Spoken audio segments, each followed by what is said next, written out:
เป็นวัดร้างโบราณสืบสาน2524พระมหาราชครูเกษราปัญญาปรมาติกาจารย์จากวัดดับภัยเชียงใหม่สืบสานเวลาผ่าน131 ปีนานไกลวัดพระบาทอุดมรุ่งเรืองงามตาเจ้าน้อยบุญทาวงศาข้าหลวงปวงเชียงใหม่ปกครองหัวเมืองฟ้าทุ่มเทแรงกายแรงใจทุกชาติพันธุ์รวมใจรักษา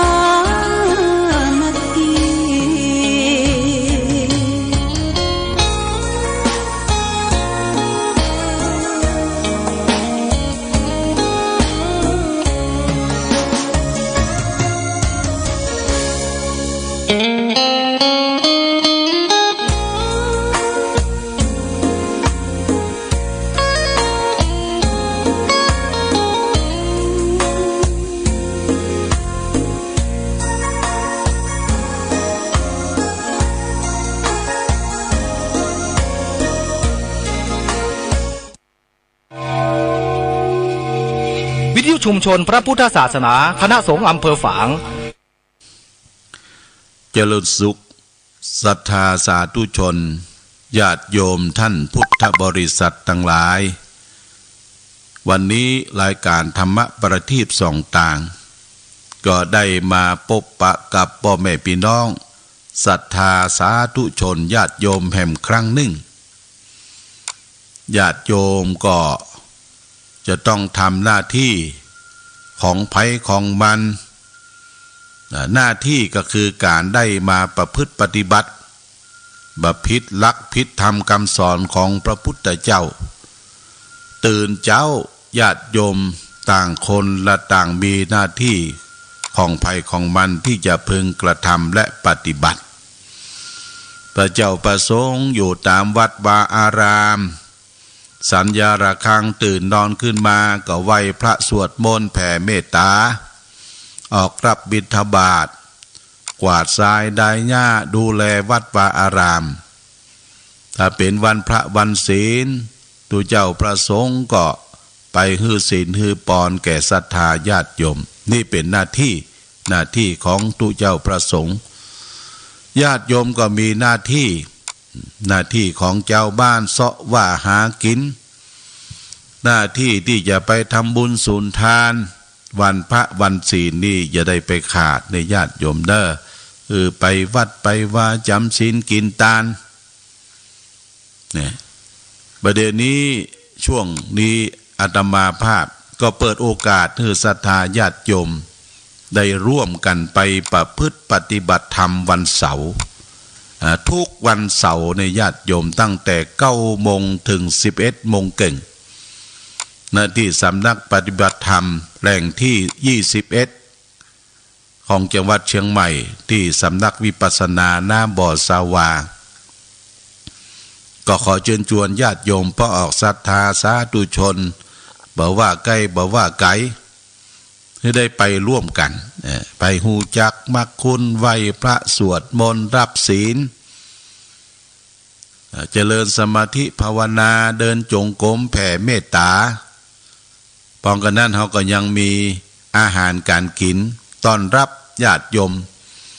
บางท่านก็นำอาหารการกินสำหรับกับเข้าไปเปาะไปหอมกัน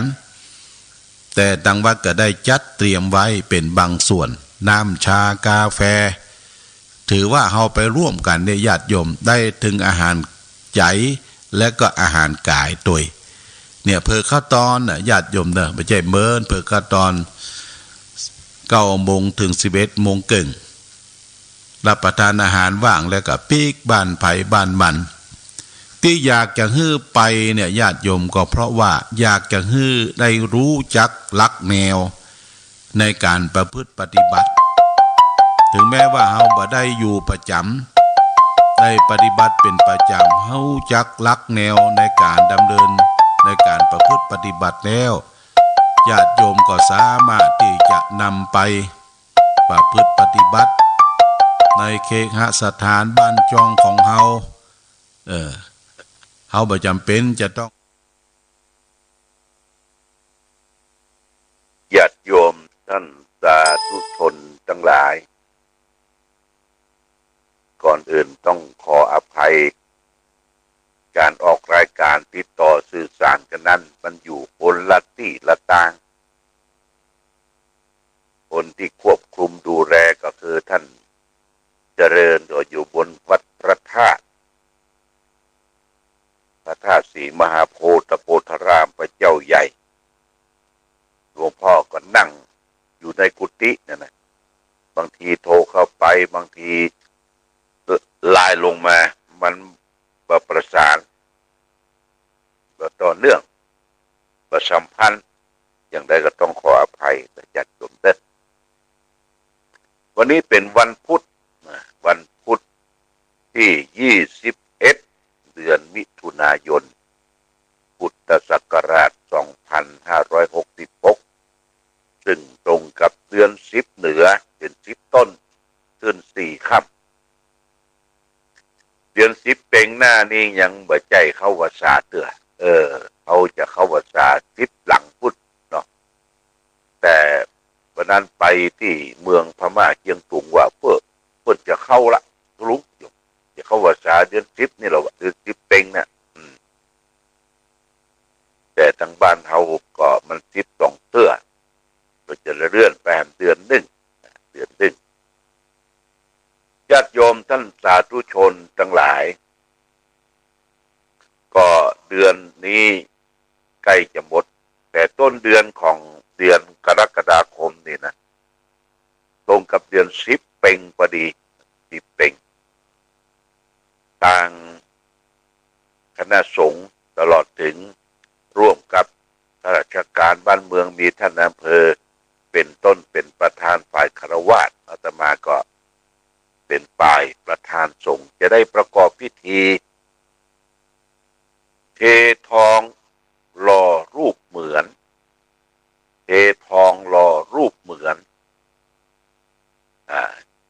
เจ้าน้อยบุญทาวงศาเจ้ามหาวงศ์เจ้าน้อยบุญทาวงศาซึ่งเป็นเจ้าองค์สุดท้ายของเมืองฝางก่อนที่จะมีการเปลี่ยนแปลงการปกครองขึ้นกับสยามประเทศ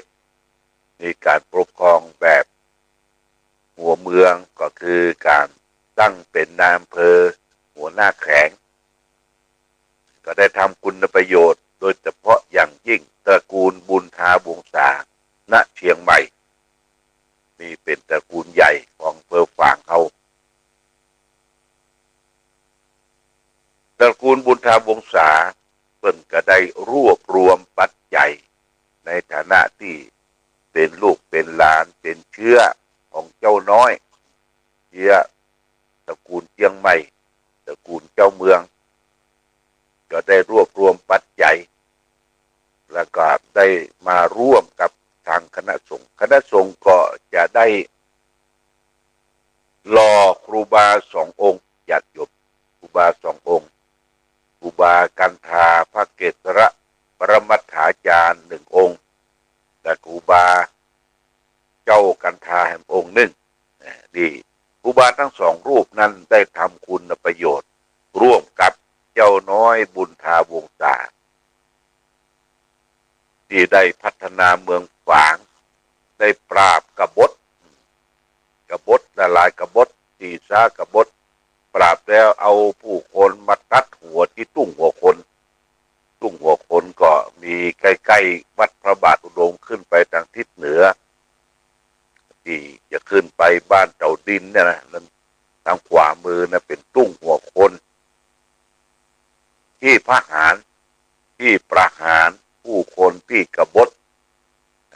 ฏต่อเมืองฝางเอาในสมัยของเจ้าน้อยบุญทาวงศาปกครองเพราะฉะนั้นการเวลาเนิ่นนานมาเกือบจะ200 กว่าปีก็ได้ฟื้นขึ้นมาโดยคณะเครือญาติลูกหลานญาติมิตรได้ประกอบกิจได้หาสตุ้งสตาง ให้หอมกันก็จะได้ทำพิธีเททองญาติโยมทำพิธีเททองที่ลานอนุสาวรีย์พระเจ้าฝากตรงกับวันอาทิตย์ที่2 เดือนกรกฎาคมพุทธศักราช2566ตรงกับเดือน10เหนือขึ้น15ค่ำวันดีญาติโยมวันนั้นวันดีวันรอดปลอดโปร่งวันชัยปราบชมพูก็จะได้ทำพิธีงานใหญ่เพราะฉะนั้นในงานทำพิธีนี่เขาก็มีคือญาติโยมได้ปูจานะได้ปูจาเอาทองแท่งน้ำหนัก10 กิโลญาติโยมนะทองแท่งน้ำหนัก10 กิโลนี่เป็นแท่งใหญ่ได้มาตั้งไว้ที่ปูนสายใจฮันตระกูลรานอนุสาวรีย์พระเจ้าฝากเขาจะให้จะหอมทองแท่งหรือจะเป็นเจ้าภาพทองแท่งเนี่ยแท่งละ999 บาทหรือจะให้จะหอมคนละ100 บาทก็จะได้ทอง1 แท่งนอกจากนั้นก็จะได้บูชาแผ่นดวงฤกษ์คำว่าแผ่นดวงฤกษ์นี่ก็คือมีแผ่นทองแผ่นนาคแผ่นเงินมี3 ชนิดเอาก็เขียนชื่อเขียนนามวันเดือนปีเกิดลงในแผ่นดวงฤกษ์โดยการบูชาเอาแผ่นละ20 บาทชาวญาติโยมชาว20 บาทชาวแผ่นดวงฤกษ์นี่ก็มีให้ท่านทั้งหลายได้บูชาที่อนุสาวรีย์พระเจ้าฝางพระนาง3 ผิวนอกจากนั้นแผ่นดวงฤกษ์นี่ก็จะได้ส่งไปที่ทำการผู้ใหญ่บ้านทุกหมู่บ้านในเขตอำเภอฝางขอความร่วมมือจากผู้หลวงบ้านทุกหมู่บ้านได้ประชาสัมพันธ์คือได้ร่วมกันมีส่วนร่วมในการที่จะล้อมรอเป้าพระเจ้าฝางองค์สุดท้ายเจ้าเมืองฝางองค์สุดท้ายเจ้าหลวงเมืองฝางองค์สุดท้ายเจ้าน้อยบุญทาวงศาเมื่อได้ปูจาคือพ่อหลวงได้ประชาสัมพันธ์พ่อหลวงหมู่บ้านทุกหมู่บ้านนั้นก็จะได้รับแผ่นดวงฤกษ์50 แผ่นก็คงจะยกไม้อูจ๋าประชาสัมพันธ์คงจะเจ้าเดียวญาติโยมเนาะเจ้าเดียวก็บอกประชาสัมพันธ์คือแก่พี่น้อง10 เจ้าบ้านเขตปกครองแต่ละหมู่บ้านจะได้ร่วมกันบูชาเอาแผ่นดวงฤกษ์เป็นเจ้าภาพแผ่นละ20 บาทเมื่อได้แผ่นแล้วก็เอาแผ่นนั้นมาเขียนมาจารึกชื่อวันเดือนปีเกิดอย่างครอบครัวหนึ่งอาจจะมีหลายคนก็จะเอา5 แผ่น10 แผ่นก็ได้ญาติเครือญาติแล้วก็มารวมที่บ้านผู้หลวงบ้านทุกหมู่บ้านผู้หลวงบ้านก็จะได้รวบรวมมา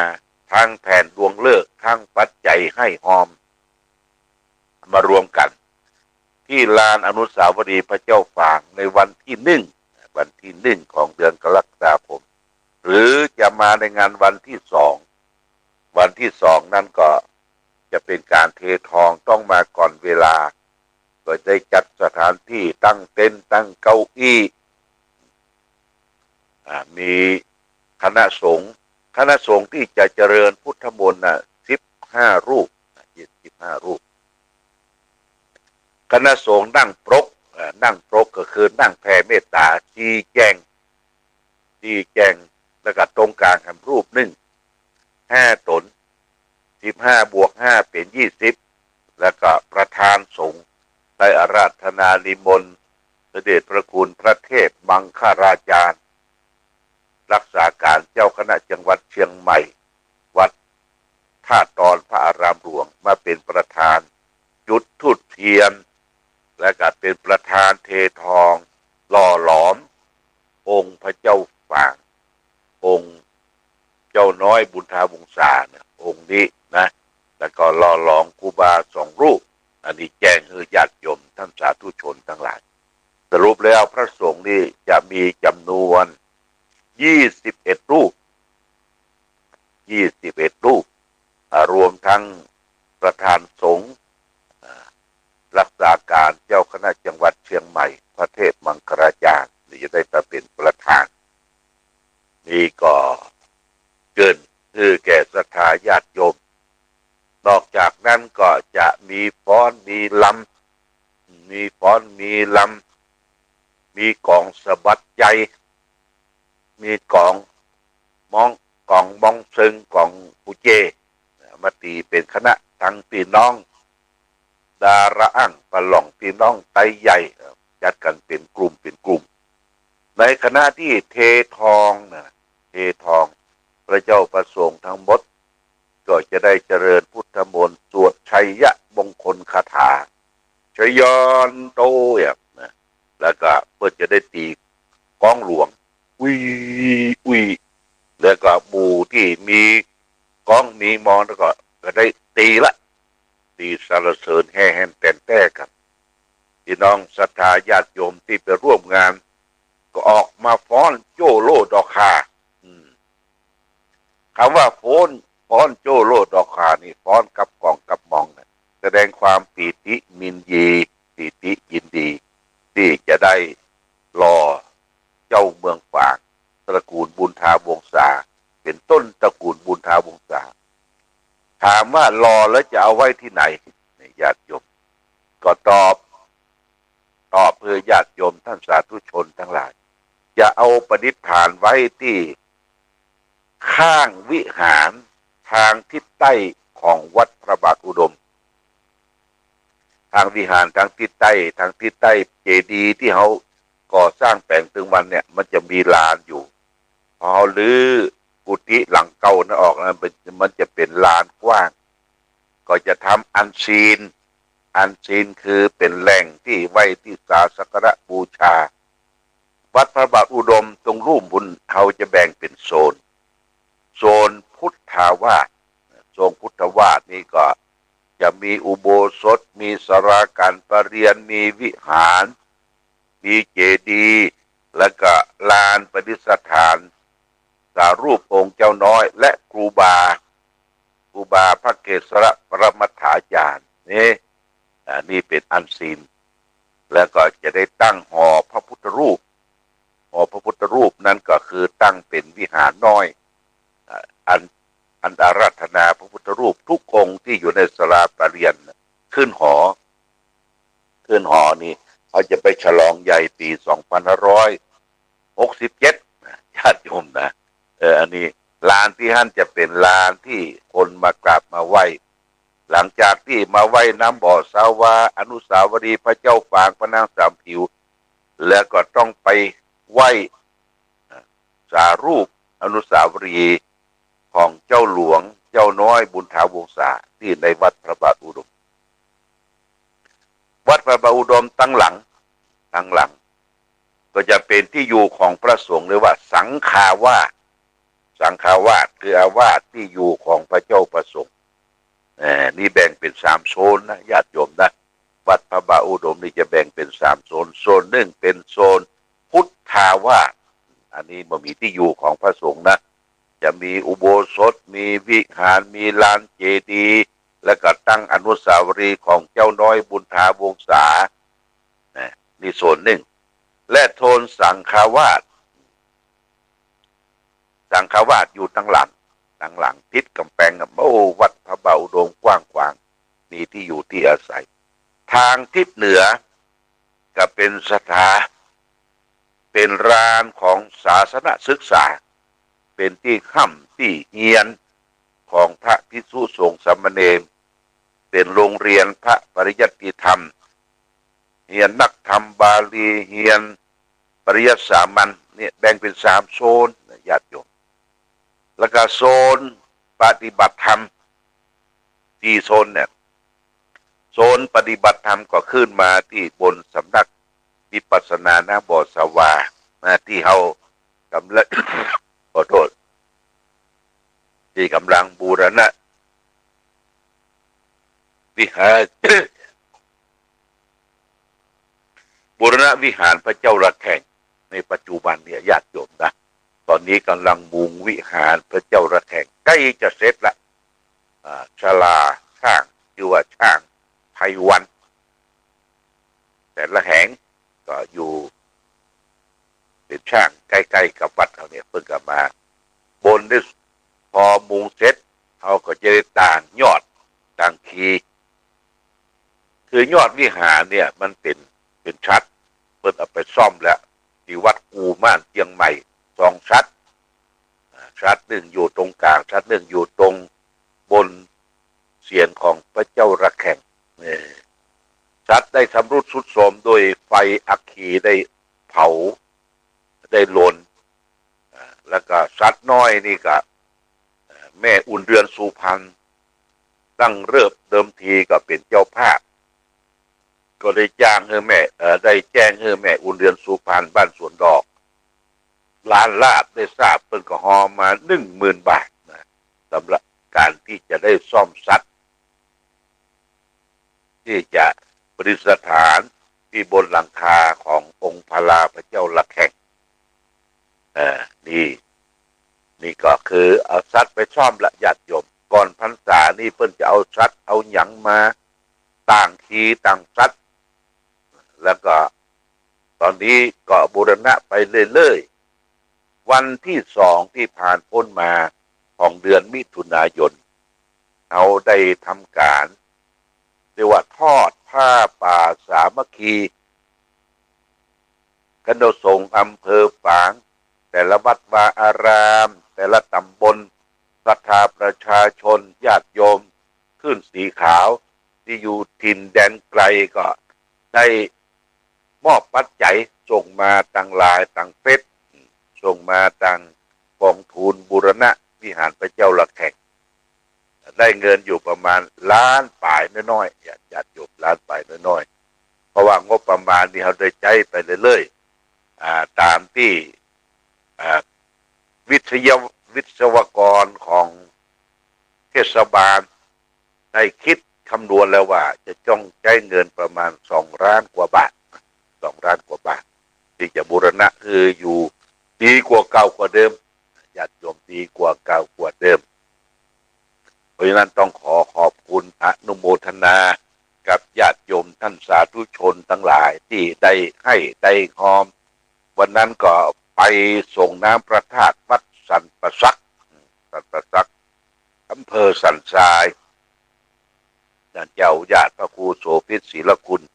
ตลอดถึงพ่ออาจารย์แก่วัดอาจารย์เปิ้นได้ให้ได้หอมและก็มอบไปทางเจ้าคณะอำเภอเจ้าอำเภอหลวงพ่อก็โอนเข้ามาแล้วเนอะ10,000 บาทโอนมาแล้ว10,000 บาทต้องขอบคุณกับครูบาอาจารย์พระเจ้าประสงค์ที่ได้ให้ได้หอมอันนี้ก็แจ้งญาติโยมท่านสาธุชนทั้งหลายและกับปีนี้ทางขึ้นสีขาวเพื่อชาวประชาที่เขารับฟังธรรมะถึงวันตั้งแต่ตี 3 ตี 4 ตี 5มาถึง7 โมงเช้าเนี่ยญาติโยมเพื่อได้ประชุมปรึกษาว่าปีนี้จะมาตานเตียนที่วัดพระบาทอุดมหลังจากเข้าวสาได้ประมาณอาทิตย์หนึ่งวันที่13 เดือนสิงหาคมญาติโยมวันที่13 เดือนสิงหาคมสำหรับการจะรอเตียนนั้นเปิ้นก็ไปรอวันที่15 เดือนกรกฎาคมที่พุ่นที่ลำปางนะที่ลำปางเพื่อจะได้ไปรวมรอกันที่ขั้นเพื่อจะมาตานเอาวัดพระบาทอุดมเป็นเซ็นเตอร์เป็นจุดศูนย์กลางเพราะว่าคนมาตั้งจังไห้ก็ได้แม่สวยก็ได้จังใหม่ก็ดีลำปางก็มีนะเพราะว่ามาตามที่ลานอนุสาวรีย์พระเจ้าฝากก็จะมีรถที่จะเปิ้นได้จัดได้หาได้เมากันมาหรือญาติโยมเปิ้นเคยมาตามครั้งหนึ่งหลายปีละประมาณสัก5 ปีผ่านพ้นมาปีนี้จะได้ปิกมาตาม ตาลเตียนที่วัดพระบาทอุดมเตียนทั้งที่รอที่ลำปาง หรือเตียนที่เปิ้นได้จัดสรรมาที่ญาติโยมเป็นเจ้าภาพได้มาตาลเตียนคนจะมีเป็นพันๆเนี่ยญาติโยมมีเป็นพันคนวันนั้นเราก็จะได้รวบรวมพี่น้องญาติโยมผู้คนชนเมืองฝางแม่อายชัยประการใครจะมาเป็นเจ้าภาพลงทานโตลงทานได้ยินข่าวว่าลงทานก๋วยเตี๋ยวก็มีลงทานบะหมี่ลงทานหลายๆอย่างข้าวซอยก็มีเนี่ยญาติโยมนะลงทานเข้าลงทานน้ำวันที่13ปุ่นเดือนสิงหาคมเกียมเนี้ยเกียมตัวเด้อตุเจ้าพระสงฆ์ผู้ที่ได้จัดรายการธรรมะคลื่นสีขาวเพื่อกันจะมากันทุกตนทุกองค์นะมาเต็มบัดญาติโยมนะเต็มที่ลานอนุสาวรีย์พระเจ้าฝางเต็มมาถึงว่าวิปัสสนาน้ำบ่อสวาที่จอดรถจอกลางกับไปถึงพุ่นละถึงสนามกีฬาว่าญาติโยมนะอันนี้ก็แจ้งข่าวสารงานบุญคือญาติโยมท่านสาธุชนทั้งหลายถึงวันเขาก็ได้รับทราบข่าวเชิญชวนญาติโยมท่านสาธุชนไปหล่อเทียนที่ลำปางที่ลำปางนะที่ลำปางที่ศูนย์พัฒนาศูนย์เด็กเล็กแต่ที่ท่านมหาสมชาติได้ประชาสัมพันธ์ใครจะไปก็ได้เนอะใครจะไปก็ได้เกาะกลุ่มรุมราไปหล่อเทียนคำว่าหล่อเทียนนี่ไปจะต้องหล่อยังมาซื้อเอาเป็นอู้แต่เจ้าว่ามันเป็นพิธีญาติโยมมันเป็นพิธีรวมความสมานสมัคคีรวมกันเป็นพิธีที่จะธงชาติและเพลงชาติไทยเป็นสัญลักษณ์ของความเป็นไทยเราจงร่วมใจยืนตรง